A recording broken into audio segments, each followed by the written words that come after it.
Guess who's back? What's up, y'all? Welcome to another Monday Night Raw review. A little bit late, but hey, I had things going on at work. I went out of town for a couple of days, so I'm a little bit late on everything. But that don't mean I didn't keep up on everything, you know. I know what happened from the previous SmackDown. I know Roman Reigns wasn't there. He wasn't there for this Monday, but he will be there for Friday. I think this would be the first time. This would be the first time in like 3 weeks. Yeah, I think it's like been 3 weeks, almost a month. If he would, I think it would have been a month if he would have missed this. If he wasn't here this Friday,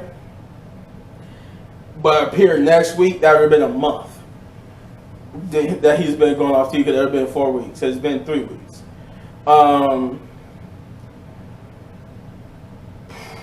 Man, nothing really happened. Like two reports.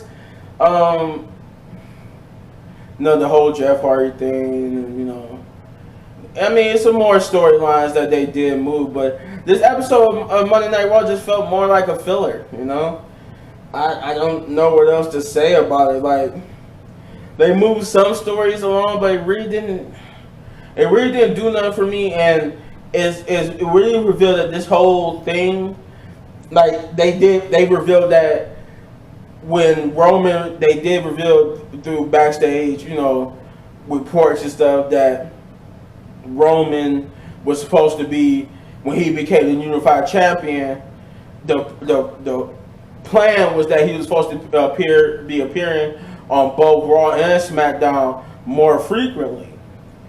And they said the problem was, once this happened, like they said, soon after the WrestleMania, because this was like the plan, you know, going into WrestleMania, him winning, this was the plan.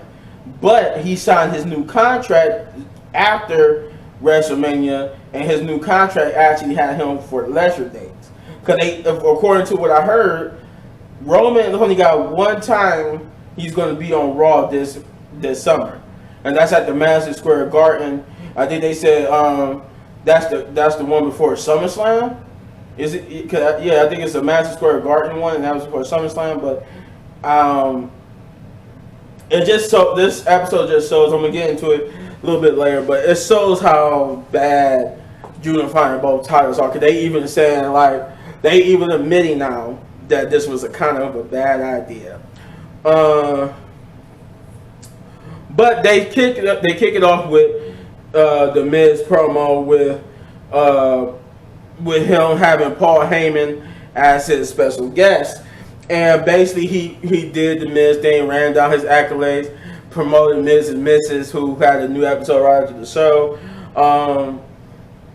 They talked about the Money in the Bank, how somebody could cash in and beat and possibly have an 86 or 80, it was 85 or 86% chance of becoming the new champion.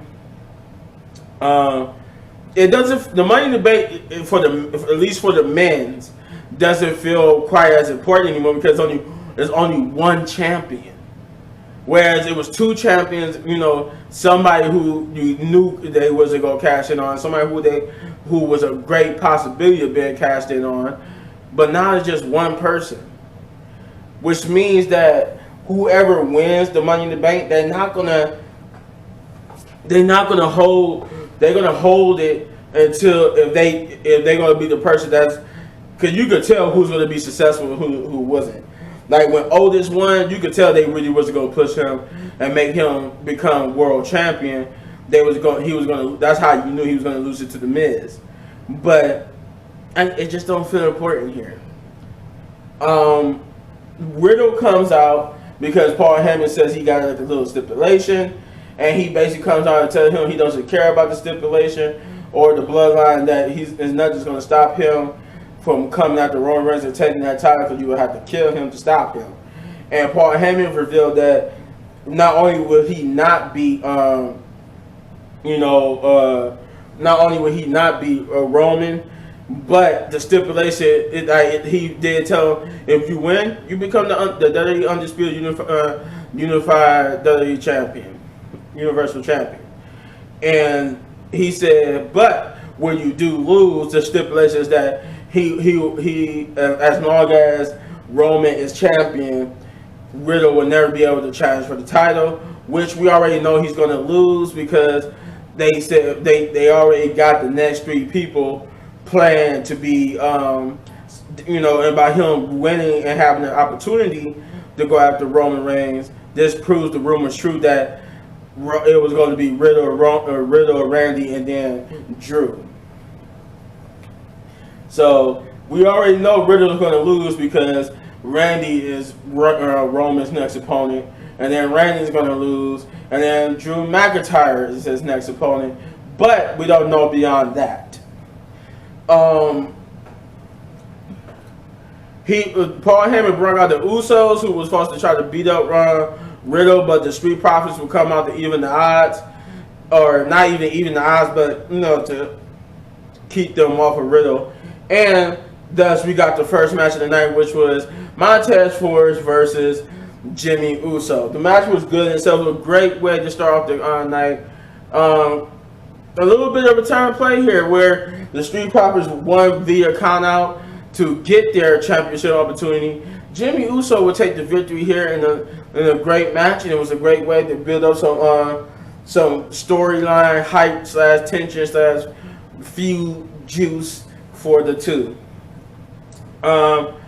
We would get the Seth Rollins promo next, where he talked about why he attacked Cody Rhodes and that he meant every word he said. Last week he was sincere and genuine, but that Cody Rhodes was like a virus or a cancer, and that since nobody would stand with him, he did what he had to do to get rid of Cody Rhodes, and that he's moving on to the Money in the Bank, his match himself, where he wants to outdo himself, where he was the first person to cash in at WrestleMania. He wanted to do himself better now, be the person to cash in on Roman and take the titles.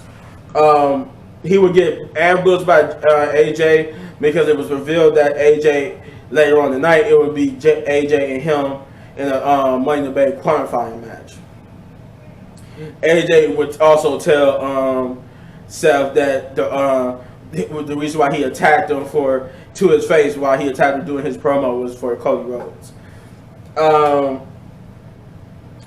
The next match, which is match number 2, was supposed to be Dana Brooke versus Becky Lynch for the 24/7 championship, but instead it just turned to a beatdown / promo where Becky just beat her up before the bell could ring and basically grabbed the mic to tell her that this was never about her 24/7 championship. She could keep that.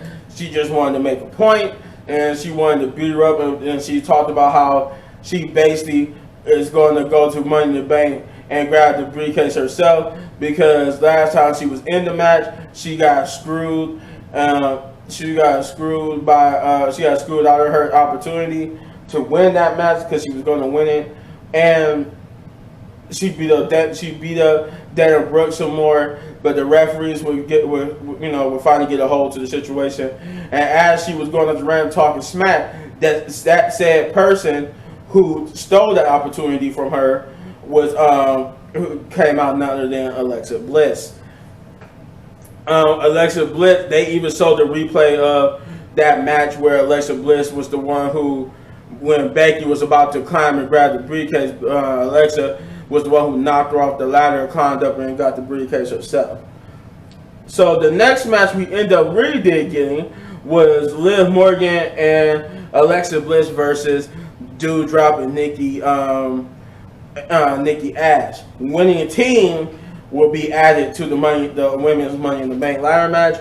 The match was okay in itself. They still got they try to tell the story of, I guess, Nikki not taking things seriously by still being her little superhero gimmick.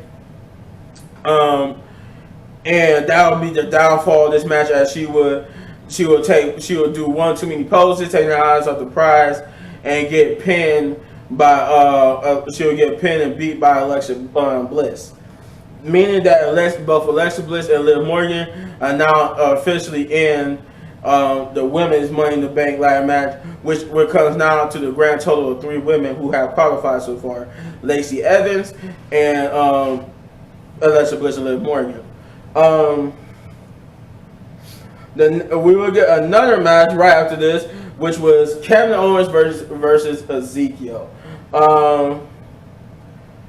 The match was good in itself. You know, Kevin Owens is still a treasure as always. Still, every time Ezekiel's Titantron comes on, he's like, "That's a lie! That's a lie! His name is Elias, not Ezekiel."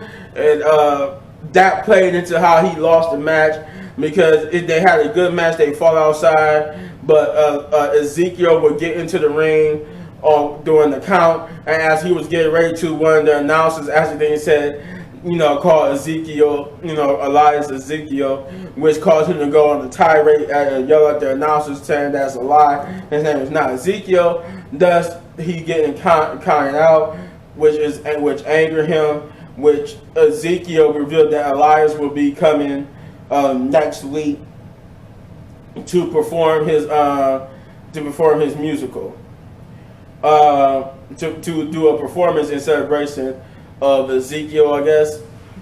Whatever. We got another match, which is MVP versus Cedric Alexander. This was an okay match. It's good to see that Cedric is getting some screen time, but he's still jobbing. He's even jobbing to MVP, who was also jobbing himself to Bobby Lashley. No direction for Almas. I don't know what they doing, because the Dirty Dogs wasn't on here, so I don't know what they doing with that. Cause I think that was last week with the Dirty Dogs with Almas, but we then got a promo from AJ Styles. This was talking about basically beating Seth Rollins and going on to Money in the Bank, which Seth Rollins also said he was going to do. And then they got to the match itself, which is AJ Styles versus Seth freaking Rollins. This was another superb match. The match was good, but Seth Rollins would get the victory here after a knee injury suffered by AJ Styles. Seth Rollins taking advantage, using it, and thus winning the match to advance to Money in the Bank. And at this point, I didn't even realize that Seth Rollins is the only male competitor confirmed for Money in the Bank. He was the first person to qualify. So I didn't realize that. I thought they did have one. I forgot they did have one on SmackDown, but Sheamus and Drew McIntyre ended in a no DQ, so they still trying to figure out what they're going to do about double DQ. The next match would be Riddle versus Ciampa.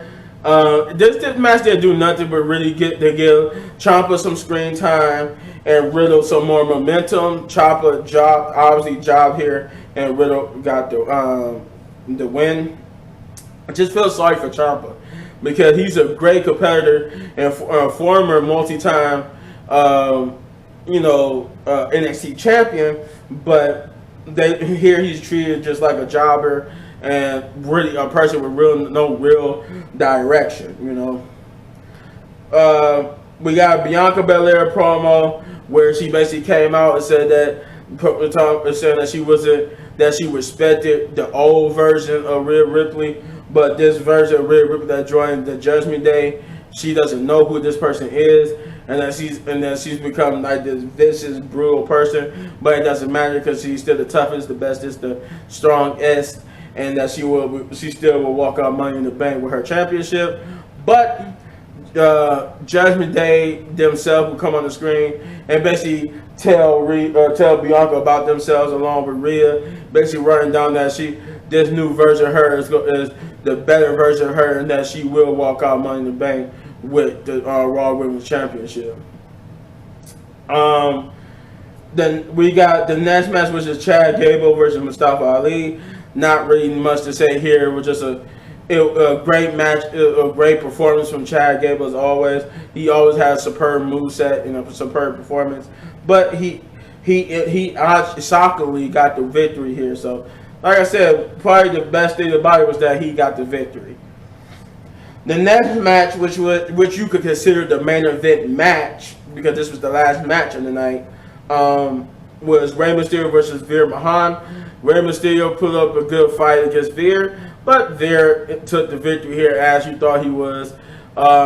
Maybe setting up another singles match with him and Dom again. Who knows? Who knows where this is going?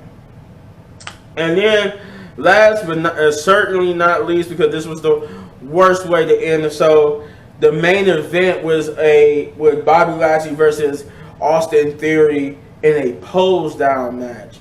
And it basically was just a match about like a bodybuilder match where they just did poses and stuff to see who had the better physique. Bobby Lashley ended up winning here, but Austin Theory would try to like blindside him and beat him up. And basically tried to basically ended it with him standing tall, where Bobby Lashley tried to get the stuff out of his eyes and whatnot.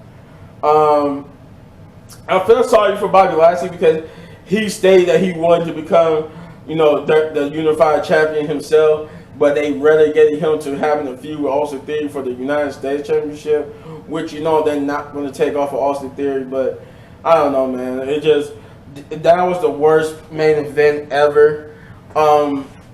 This show as a whole was just basically filler with some good parts. So with that being said, I'm giving this episode of Monday Night Raw 6 out of 10 big ups, just because it was okay. It wasn't perfect. It did entertain me some, but not enough, man. Roman not being on the show, them unifying the championship was a real bad decision. I agree. That's the one thing I do agree with the company. There was a bad decision to give Roman both titles. Now, the fact that he became a part-timer who basically is not even there. He's not there, and he's less there than Brock Lesnar now. Brock Lesnar was on the show more than he was. Hell, this past run of Brock Lesnar was more than what Roman is doing currently. But you let me know in the comments down below what you thought. Did you enjoy this video? And you hit that button right there in the upper right corner for all of my WWE reviews. And if you enjoyed this video so much you want to support the channel, all you gotta do is hit that like, subscribe, share, hit that notification button, do all those great things, because also hit that thanks button and hit that join button. I just want to see my reaction to the full episodes, maybe even some Raw episodes or your favorite TV show. And as always, hit any one of these videos for more of my amazing content. But don't go anywhere, got a whole bunch of reaction coming your way. Peace out.